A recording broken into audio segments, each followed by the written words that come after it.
In this short tutorial, I'm going to show you how to add animations in Microsoft PowerPoint. So for example, let's say that we want to animate this text and this photo. So firstly, what we want to do is to select the first element that we want to animate. So let's say this photo. Then we're going to go to Animation tab, which is right here. And here, what we're going to do is to select the animation that we want to use. So for example, let's choose this one.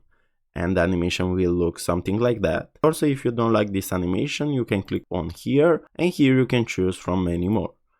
Now we are going to do the exact same step for the text. We're going to select it, we're going to go to animation, and we're going to choose the animation that we want to use. Now let's see how the presentation looks.